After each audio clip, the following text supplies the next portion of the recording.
My name's Suzanne Kovacs. I'm a video journalist with the Courier Mail, and I was given the opportunity to go out right onto the floodwaters in Brisbane together with one of our photographers, Sarah Marshall.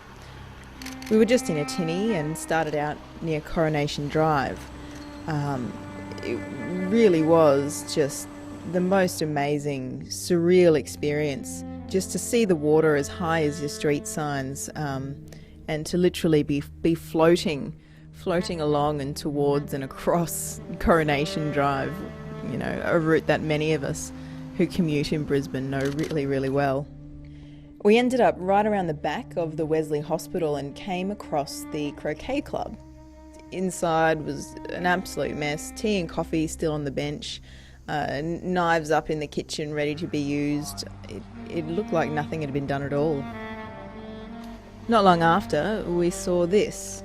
It wasn't the only car we saw. In fact, I think we might have even just floated right over the top of a few here and there. And then there was this guy. Hi, what's your name? Greg Donahoe.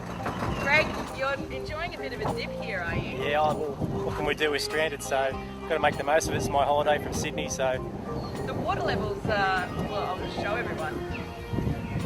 It doesn't look like you're going to have much longer before your pool turns into the river. Yeah, the water's blue at the moment, but not much longer. I think it's only half a metre to go, and we'll be brown just like everything else is around here at the moment, so...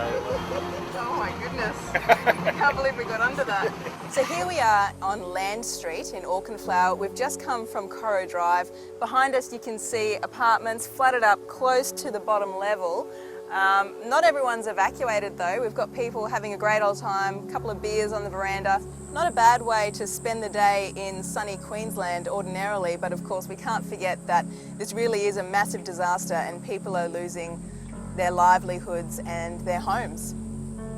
So Josh, what are you doing here today? Trying to get what I can before I leave for good. This is long gone, this house. So I never thought I'd be able to kayak to my own street and park it in my living room. So this is different. Back over near Corro Drive, we checked out the Regatta, which is, you know, one of the biggest landmarks in Brisbane, and unfortunately it turned out they weren't serving any cold beers, but I guess we can forgive them because the water was just, it was half submerged. Okay, so we're here with Jack and Tom Seaton from Tawan. Guys, we're standing on top of your garage right now. A bit hard to believe, but how long has the water been this high?